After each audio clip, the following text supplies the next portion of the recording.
So before we begin with the terrorist attacks in Paris, it wasn't long ago that Obama told the world, despite the dangers of ISIS, it didn't represent an existential threat. Obviously now that has changed. How has ISIS been able to grow so much in the last year, despite an international coalition bombing them? Well, I think President Obama has been clear from the beginning that ISIS does represent a threat, and a real threat, not only to us at home, but our friends and allies around the world.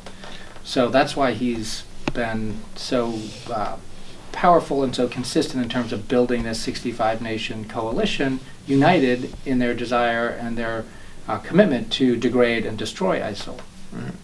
And do you see it ending anytime soon because of this sort of bringing together of forces internationally? Do you see an end to the conflict? Well, it's going to be a long fight. It's a fight we're going to win. And it's a fight that is going to be certainly a military component, and you've seen the United States leading in that capacity. 25 other countries of that coalition joining in the military piece. It's not just military, right? Because in addition to the military piece, we need to stop the flow of foreign funding, stop the flow of fighters, and stop the flow of fanaticism. And while all that's happening, we have to deal with the humanitarian crisis that ISIL's rampage is having. So we are leading on all of those efforts: the military, stopping the funding, fanaticism, and foreign fighters, and dealing with the humanitarian crisis. And just following on from that, of course, Russia and Iran have sort of, they're playing a role in Syria, and they're getting more involved as time goes by. Given the severity of the situation, is the United States prepared to sort of, put aside political difference that they've had historically with Russia and Iran to coordinate military action against ISIS? Well, there are two things going on right now, and I think it's really, and they're overlapping, but they're distinct, and I think we need to talk about both. So first, when it comes to resolving the civil war and the strife in Syria, that requires a political solution. There's not a military solution to that. And that is what has brought, with American leadership, 19 countries around the table in Vienna, including, so we got the United States there, Russia, Saudi Arabia, Iran, and many other countries. Now, those people around that table disagree on a bunch of things, including the timing of the transition and all that sort of things. That's what they're gathered at the table to try to figure out. What's interesting, and this relates to the second point, is all 19 of those countries, again, who agree on some things and disagree on a lot of things, they are united in their agreement that ISIS needs to be degraded and defeated. So that's the second thing, and that does require those issues we talked about earlier: a military peace and stopping the funding and the fanaticism and the foreign fighter flows. I mean, yeah, the conference in Vienna was a really positive sort of outcome to see nations coming together to deal with this threat, this international threat. In regards to Saudi Arabia, who of course is sort of big ally of the US and various other sort of Western states, but obviously is always at the center of a lot of controversy around this sort of human rights abuses. It sentences people to death for apostasy. Women's human rights are virtually non-existent in that country. Why is the United States so adamant to keep such a country as its ally? Well, President Obama addressed this issue specifically when he addressed the United Nations. And look, some of those things you pointed out, we publicly and privately speak up about all the time. And it's not just that country, it's others. And what he said to his fellow world leaders in New York at the General Assembly was, look, American foreign policy, we have some core interests. And among those core interests, these aren't the only ones, but included in those are countering terrorism, people who want to kill Americans at home or abroad or our allies, and the free flow of oil, which enables the world economy to keep going and growing, to create jobs in the United States and help the world become more prosperous. So those are two of our core interests. And in the course of pursuing those two core interests, it will require us to deal with partner countries that can help us in one or both of those areas. And he went on, and I think this is interesting, he went on to say, look, I understand that because we deal with countries whom we deal with, by the way, who we disagree with, and you listed them, we disagree with them on women's rights, on gay rights, on a whole host of human rights, it will require us to work with those countries. And he said, I understand that that will leave us open, we as Americans, open to criticisms of hypocrisy or double standards. He's like, I get that, but think about us and evaluate us in the fullness of all we do. Because we do a lot around the world that aren't just in pursuit of those core values I mentioned. Hmm. No, thanks for that. I mean, this is a really interesting concept about that ideal. Moving on instead now to another part of the globe and talking about sort of the American election that's coming up. Firstly, on Obama, you were a big backer of his in 2008. Why did you believe in him so much? And looking back on his two terms, how do you still hold those beliefs very much so, or has that changed? I got first to meet then Senator Obama in 2006. Mm-hmm. I had heard him back in 2004 when he really burst onto our political scene in the United States. He gave this now very famous speech at the 2004 Democratic Convention, where he said, "There is not a blue state America and a red state America. They're the United States of America." And when I got to meet him a little less than 2 years after that, I got to hear his vision for restoring the middle class in the United States. I got to hear his vision about restoring America's place in the world through partnerships and alliances. And I got to hear and witness, and was honored to be a part of, how he tried to put that vision into practice. Remember, he used to be a community organizer.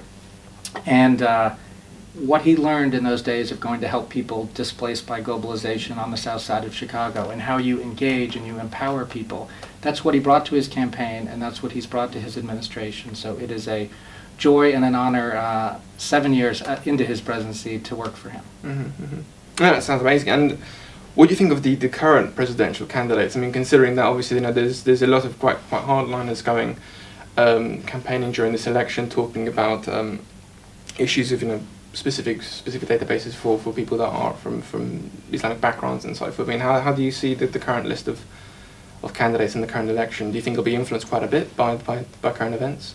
Well, Matteo, on this subject, I need to be careful. I'm not in this role. I am nonpartisan, so I can't speak for presidential candidates of either party back home. I can let them speak for themselves. What I do want to speak to, and something that my boss, President Obama, speaks to all the time, is the great American tradition of pluralism, mm-hmm. and recognizing the diversity of America as our strength. And that's something President Obama deeply believes in. It's something I deeply believe in.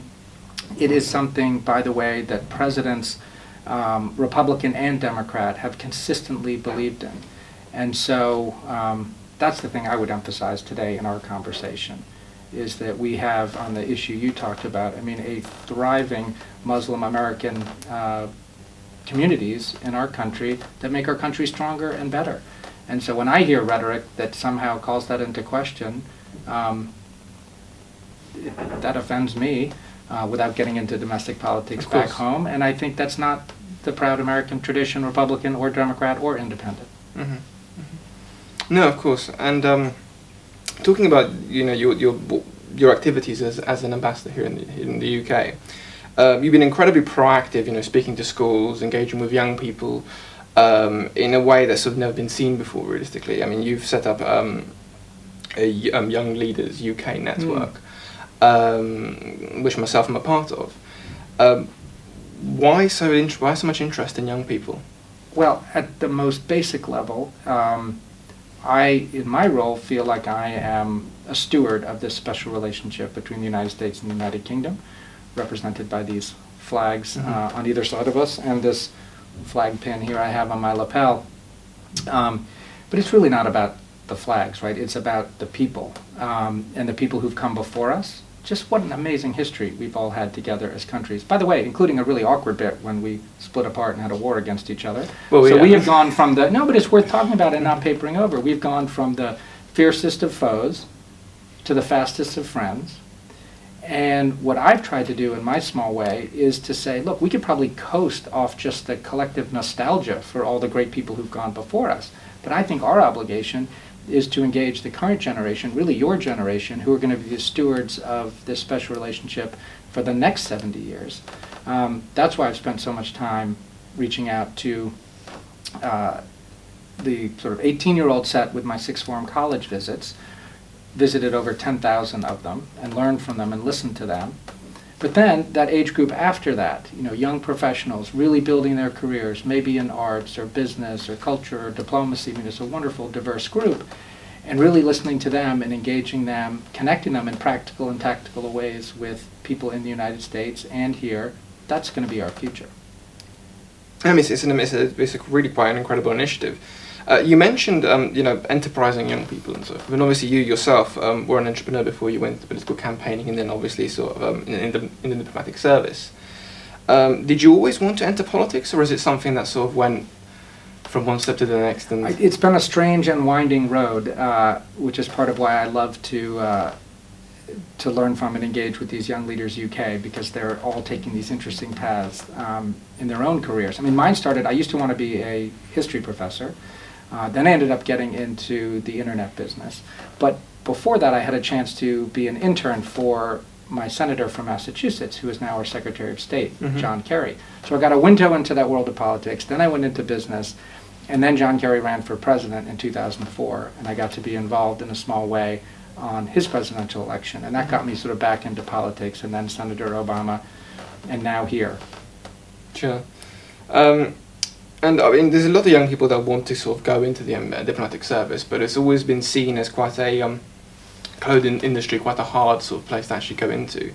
What would be your best bit of advice that either you've received or have seen from your amount of experience that you could give to any young person watching this that wants to go into the diplomatic service? I love that you're giving me credit for having mounds of experience. It doesn't always feel that way, but I guess it's relative. Look, what I would love to do, to pass on to you, Matteo, and to all the people listening here today, I first want to encourage them to join Young Leaders UK, to please apply, because this is a great group and it's growing, and we need more talented young people from across the UK to join it. And I would pass on to you and to them the best bit of diplomatic advice I've ever been given by Senator Obama. And this was back before I became a diplomat for the first time, and I got to sit with him like we're sitting here, except it was in his office. He had just been elected president. And I said, Mr. President, what advice would you have for me as a first-time ambassador? And he sort of sat back and he said, well, Matthew, listen. And I said, yeah, I was planning to. So I brought out my pen, and I had a little black book at the time where I wrote all my notes, and I just sat there. And then there was this long, awkward pause like there is now, and that's all he said. And it took me a moment, but what I realized he wasn't saying, listen to what I'm about to say. His advice was, listen. And there is no group of people more important to listen to than your generation, because no pressure to you or to your listeners or viewers, you are the future leaders of the UK, pure and simple. So we need to listen to you, learn from you, and at our best, which is why we're doing the YLUC program, to engage together and build together. No, it's fascinating to see an embassy actually, getting out there and engaging. And just a final question, which might be a slightly long one. We are obviously, heavily engaged in political education and campaigning to get more young people involved in politics and engaging in politics. And we've set up a course which we're launching in 2016, which aims to get more young people involved in politics and current affairs and so on. It's supported by a qualification from AQA, and incorporates an introduction to politics, international relations, public speaking, etc. And obviously, with apathy being a big problem in the next generation across the sort of Western world, do you think it's important that young people learn politics? Well, I do, and I've gotten to learn, Matteo, about what you're building, and I applaud your efforts. And I'm no expert on how the system works here, but I'd love for you to please, and your team, to keep me posted on how that goes. But to the broader point that you're talking about, look, I think apathy and then cynicism, which are different things, but they're related to each other, are not at all good. But by the way, as I talk to 10,000 18-year-olds around the UK, I don't see apathy. I see these young people paying attention. Now, it's true, they're not reading the physical newspaper like I still am. They're getting lots of news. They have high standards for what the US is doing. They have high standards for what their own country is doing around the world. And that's a really encouraging thing, because apathy, to your point, that is troubling, trying to get people. But if you've got people engaged and critical and questioning, that's all really good. You can harness that and have really honest discussions and start building things together. That's the key. It's interesting you said that. So just one last question. It's interesting that you said that about, you go around and seeing young people that are engaged, and there's often this case where you see young people that are engaged, but they're not necessarily engaged in the system, i.e. they're talking about politics, but they're not necessarily voting. Just if you were thinking about it hypothetically, why do you think there are a lot of young people, again, not just in the UK, you can also look to America, to France, to Italy? Why do you think there's a lot of young people that are engaged, but then don't take that engagement to the ballot box? Do you think there is any underlying reason, or is it? I don't have any grand unified theory for why that's happening. One thing I had the privilege of witnessing firsthand on the Obama campaign, and you heard a lot about youth engagement on the Obama campaign, and that was real and that was wonderful. What is not as widely reported is how many people over the age of 65 were engaged, and some of what we called super volunteers. These are amazing women and men, let's say retired school teachers, judges, lawyers, who would give 40, 50, 60 hours a week of their time organizing, community organizing in their neighborhoods and engaging that next generation. And that combination between people over 65 and people under 30, under 25, you get those two groups together, really good things happen. Sounds excellent. Well, thank you so much. Thank you so much for taking the time. Thank you very much. Hope it's all right. Absolutely. And now I got to do my ceremonial handing of the lapel pin. Oh, brilliant. Can I do that? Can we capture this here? All right. These are magnetic, so I don't even have to put a hole in your lovely teeth. Well, thank you so much for Thanks your so time. much.